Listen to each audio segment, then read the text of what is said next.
Is your business prepared for any situation?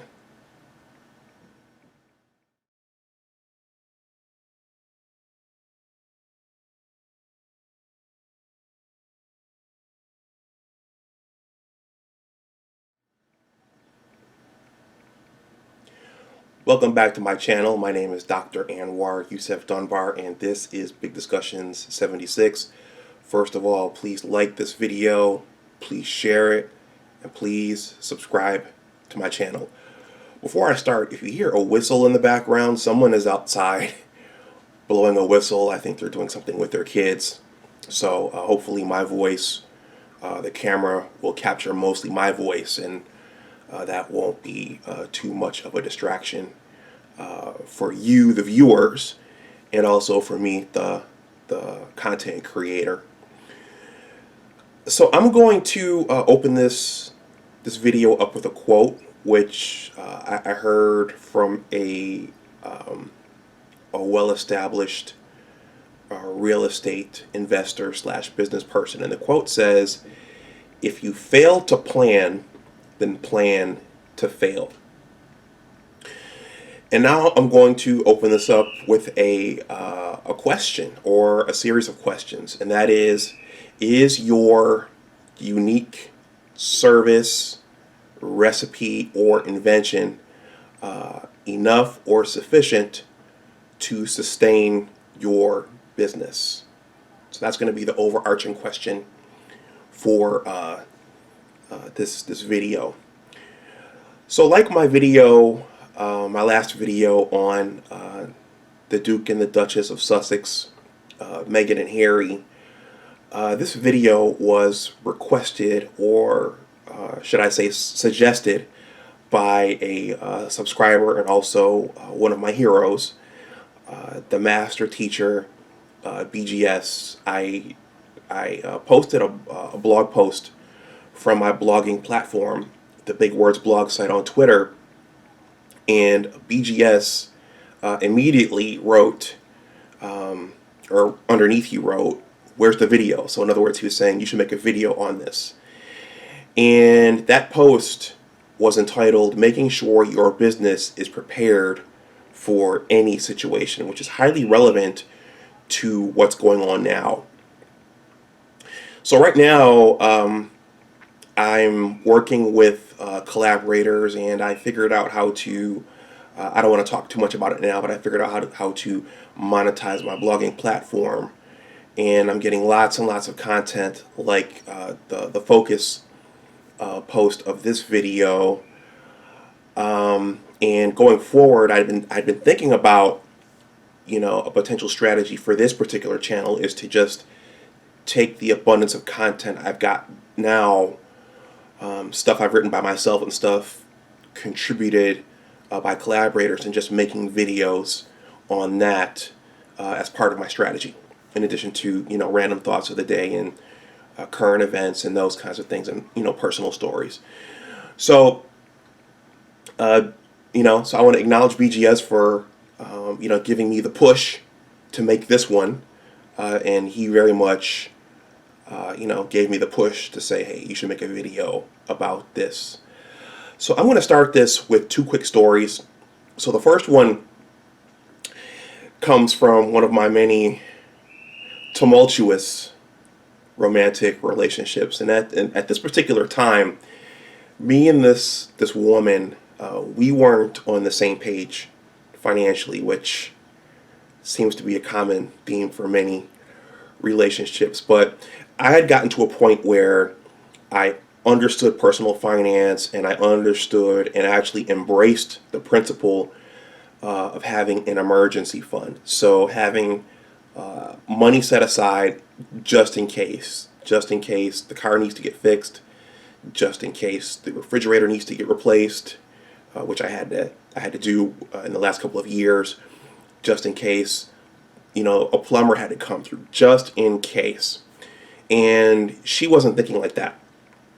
And one day we were having a back and forth about it, like, this is what we need to do going forward as a couple. And she said, you sound like a catastrophist.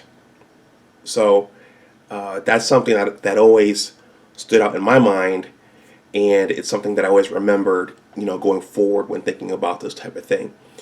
So keep that that word in the back of your mind, a catastrophist, because I'm going to tie all this together at the end. So the second story involves two dance instructors, and for those of you who don't know, and you probably wouldn't think it to look at me, but at one point I was pretty heavy into salsa dancing. And I had actually, at one point, I was doing some low level teaching. I was that in love with the dance and the music at that time that I, did some low level teaching. And in upstate New York, I was actually doing some teaching out of a studio. And me and the owner of that studio, we became friends and we're still good friends. And one of the things that we used to talk about was his previous studio, which he started with another dance instructor. And basically what he said was, me and this person, we disagreed on what we should do with the profits from the business. He said, I wanted to reinvest the profits in the business, and he wanted to take the profits and just go splurge and, spend them and have a good time in his personal life. So that's an important concept, reinvesting your profits in the business. So what does being a catastrophist, or being accused of being a catastrophist and reinvesting profits back into a business, what does that have to do with the blog post that is the focus for this video? Well, first, there are, the first one I'm going to discuss is savings. Now, this blog post, it lists out a bunch of different things, but for the sake of brevity, I'm going to focus on just the saving part. You can go ahead and read the blog post yourself. It's not very long. You can finish it in less than 5 minutes. But I think the savings piece, I think that's huge based upon what's going on now, and also based upon what my ex said I was acting like. So there are a couple of keys to business, and one of them, a big one that's talked about in a lot of financial books and programs, is separating your personal finances from the business. So what you want to do when you start a business is you want to have your own checking account, credit card, savings, and then you want to establish those things for the business as well. And I've read about this, and I've recently started doing it myself as I've, again, started to the beginning stages of monetizing my blogging platform. And I was advised by my mentor and his son to take steps to separate my personal finances and create some finances for my business. I'm not going to talk a lot about that right now. But you want to separate your personal finances from the business's finances. And this is written about in numerous books, such as the Rich Dad series. But like my buddy, the dance instructor, especially early on, any profits that you generate from the business, you want to reinvest those in the business and not take those profits and go splurge and spend them on, fancy cars and, throwing money up at the club and doing whatever it is that people do with, with their money haphazardly. So what does that mean, reinvesting your money in the business? Well, you want to, there may be things that you can buy to enhance the performance of your business. Maybe it's new computers, maybe it's hiring some help, maybe it's getting new tools or equipment depending upon the nature of your business. So basically getting upgrades and new additions to the business to make it work more efficiently and more effectively. That's one reinvestment. Another reinvestment is just creating an emergency fund for the business, just in case you hit a lean period or some sort of catastrophe or unforeseen negative event, such as this Black Swan event. Shout out again to BGS. You want to have money set aside for the business to get it through in case some catastrophe / emergency / black swan event emerges that you don't foresee coming, that temporarily disrupts your profits and revenues. So, and I'm going to leave, I think I cited it in another video, but I think BGS's video about black swan events, particularly this black swan event, I think it goes really well with this particular video. So I'm going to leave that in the description box below. So, I said that this topic goes really well with what's happening right now. And I'm not saying that business owners who are in a state of peril right now, I'm not saying they didn't plan ahead for something like this.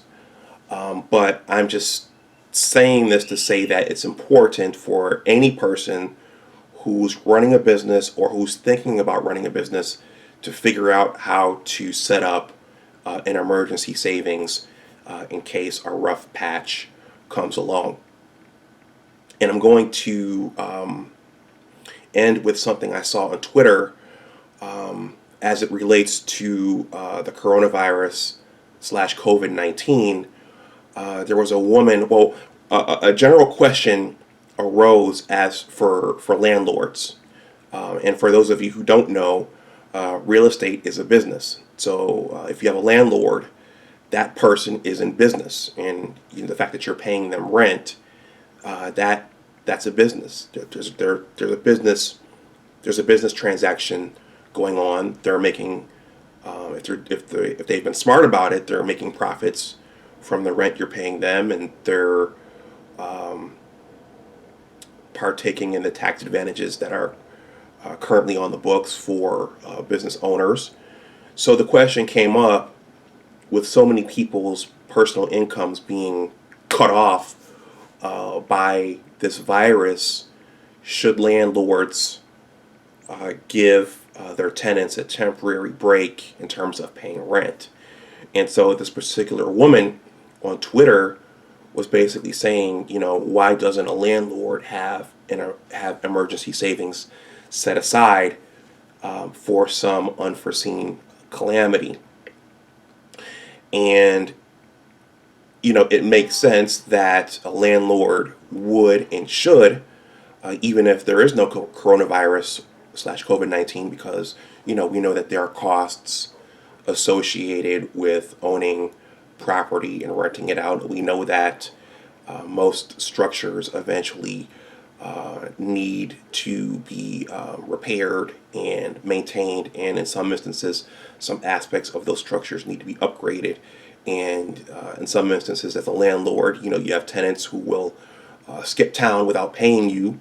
So, she was basically saying, why don't landlords have emergency money stashed for their businesses? In some instances, they haven't thought about it, and maybe they just, the way they're running their businesses, they're having a hard time, or they've had a hard time setting that money aside. But in any case, if you're going to run a business, or if you're going to start one, it is highly advantageous that you put that safeguard, or as my mentor would say, that moat around your operation to give it that layer of protection should some unforeseen calamity or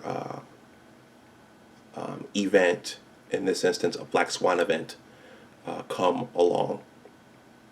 So I'm going to stop this here. Once again, I want to acknowledge the Master Teacher BGS for pushing me to make a video about this. I'm going to leave the blog post in the description box below. There were a few other keys to making your business prepared for unforeseen events in that blog post. I'd encourage you to go check it out. Let me know if you have any comments or questions or remarks. Please like this video, please share it, and please subscribe to my channel. And as always, remember that your attitude determines your altitude. Take care, and I will talk to you the next time. Bye-bye.